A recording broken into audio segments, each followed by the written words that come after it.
Bismillah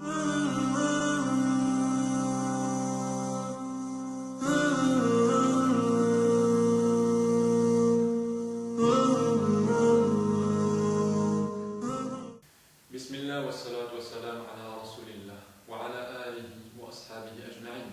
Amma ba'd. Mes très chers frères, mes très chères sœurs en islam, j'ai le plaisir de vous présenter aujourd'hui un sujet d'une importance capitale. Il s'agit en effet de la bonté envers les parents et du grand danger qu'encourent ceux et celles qui leur désobéissent.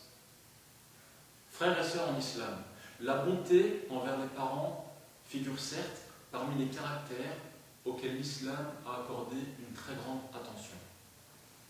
Et l'islam invite certes l'individu à s'y conformer de la plus belle des manières. Nous devons toujours nous rappeler que les parents sont en effet à l'origine de notre existence. Et sans eux, après la volonté d'Allah, nous ne serions certes rien. En effet, Allah et son messager nous ont recommandé, à travers les enseignements du Coran et de la tradition prophétique, la manière dont nous pouvons rechercher et acquérir la satisfaction des parents. Et ceci, bien entendu, tant qu'ils ne nous ordonnent pas de désobéir à Allah ou à son messager. Sallallahu alayhi wa sallam. Nous sommes également tenus de leur parler avec humilité.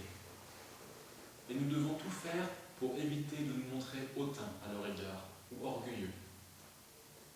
Allah a en effet lié de manière étroite la mention de son nom avec celle des parents dans le noble Coran. Ainsi, Allah a dit dans le sens approché des versets: « Et ton Seigneur a ordonné, n'adorez donc que lui, et soyez bienfaisants envers les pères et mères. Si l'un d'eux ou les deux venaient à atteindre la vieillesse auprès de toi, alors ne leur dis point ouf et ne les brusque pas, mais adresse-leur des paroles respectueuses et par miséricorde, pour eux, abaisse l'aile de l'humilité et dis: Ô mon Seigneur, fais-leur à tout de miséricorde, comme ils m'ont élevé tout petit. » La bonté envers les parents s'articule en réalité autour de 5 points essentiels. Il s'agit avant tout de ne pas se plaindre de manière excessive envers eux. Et si l'on venait à percevoir une certaine gêne, ou si l'on venait à s'apercevoir que nous leur causions du tort, il nous incomberait alors de faire tout ce qui est en notre pouvoir pour y remédier. Et il nous incombe également de nous montrer patients et endurants sur tout ce qui pourrait venir de leur part et nous nuire. Deuxièmement, il s'agit également de ne pas les attrister ou d'avoir des propos offensants à leur égard. Troisièmement, il convient aux musulmans et à la musulmane d'entretenir avec eux des propos empreints de respect. Il convient également aux musulmans de ne pas faire preuve d'orgueil à leur égard, de ne pas les fixer directement droit dans leur regard. Il s'agit plutôt de faire preuve d'amour, d'affection et de tendresse. Quatrièmement, il s'agit de prier Allah Azza wa Jalla, qu'il soit exalté, afin qu'il leur fasse miséricorde, tout comme ils se sont montrés miséricordieux envers nous lorsque nous n'étions que de petits enfants. Cinquièmement, il s'agit de faire preuve d'humilité, de modestie et d'obéir à leurs injonctions, à ce qu'ils nous commandent, sans toutefois transgresser les limites imposées par Allah et son messager. Et nous devons certes nous rappeler qu'ils n'ont, quant à eux, ménagé aucun effort alors que nous étions dans notre temps d'enfance, afin de prendre soin de nous et de répondre à nos besoins les plus élémentaires. Chers fidèles, la bienfaisance envers les parents revêt, certes, un grand mérite. Il s'agit d'une vertu qu'Allah a évoquée directement après l'ordre qu'il nous fait de l'adorer lui et lui seul, sans aucun associé dans le Coran. Ainsi, Allah a dit dans la sourate Les Femmes, sourate numéro 4, verset numéro 36, « Adorez Allah et ne lui donnez aucun associé, et agissez avec bonté envers vos parents. » Il a dit encore, « Dis, venez je vais vous réciter ce que votre Seigneur vous a interdit.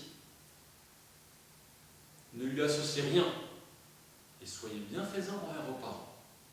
Et s'il advenait que l'un des parents ou les deux parents d'un d'entre vous ne soit pas musulman, il conviendrait également, dans ce cas de figure, de faire preuve à leur égard d'un bon traitement. Ainsi, Allah a dit dans son noble Coran: « Et si tous deux te forcent à m'associer, ce dont tu n'as aucune connaissance, alors ne leur obéis pas, mais reste avec eux ici-bas d'une manière convenable. » Sourate numéro 31, verset numéro 15.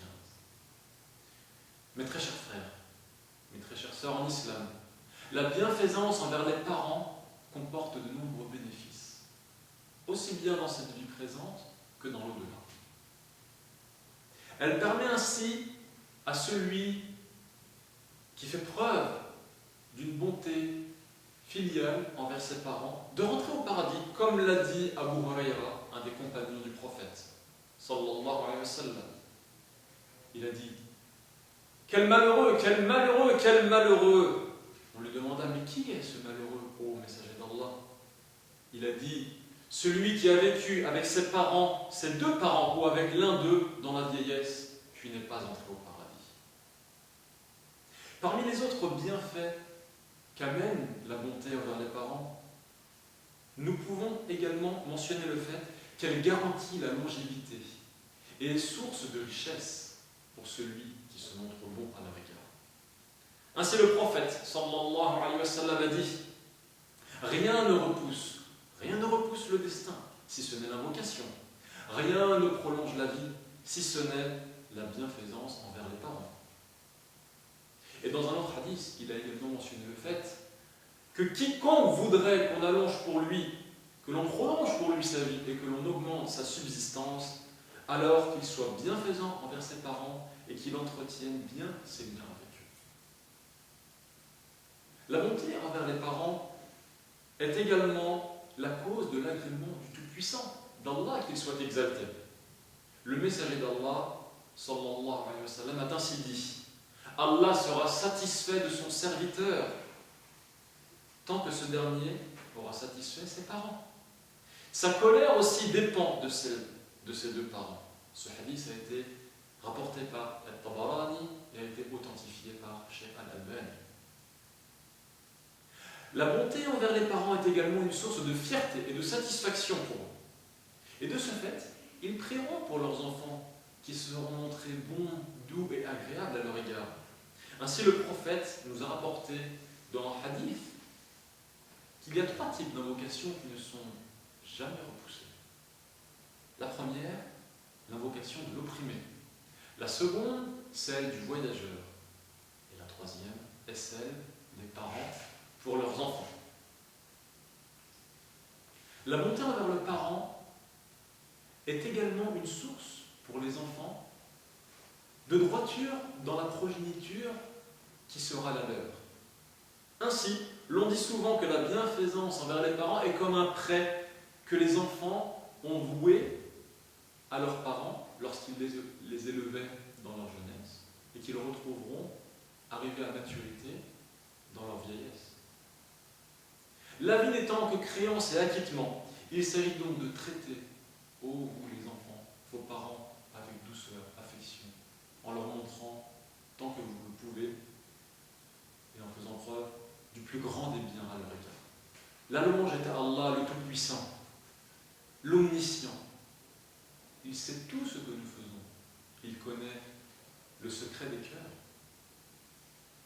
Nous savons donc tous, mes chers frères et mes chères sœurs en islam, la place que l'islam, la place très importante, primordiale que l'islam a accordée à l'obéissance envers les parents.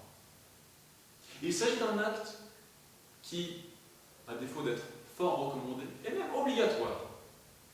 En revanche, bien qu'Allah ait recommandé le dévouement et la bienfaisance envers les parents et interdit à leur égard toute forme de désobéissance, nous constatons malheureusement que dans nos sociétés actuelles, beaucoup d'enfants ne donnent pas ces droits à ceux qui le méritent, c'est-à-dire leurs deux parents.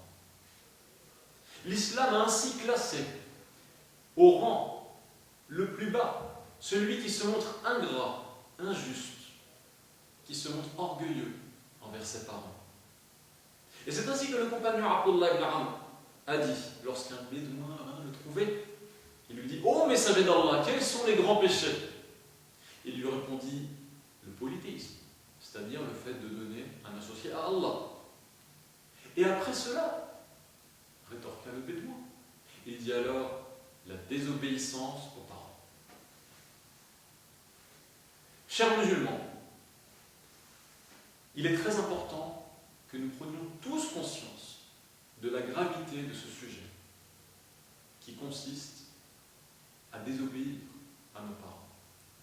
En effet, cet acte ignoble a certes des conséquences néfastes et très nuisibles pour celui qui les accomplit dans l'au-delà, mais également dans cette vie présente. Ainsi, Ibn Omar, un des compagnons du prophète, sallallahu alayhi wa sallam, a ainsi dit que le messager d'Allah, sallallahu alayhi wa sallam, a dit: voici 3 personnes qui ne bénéficieront pas du regard d'Allah. Allah ne les regardera pas au jour du jugement dernier. Premièrement, celui qui désobéit ou maltraite ses parents. Deuxièmement, la femme qui ressemble aux hommes. Troisièmement, le parent complice.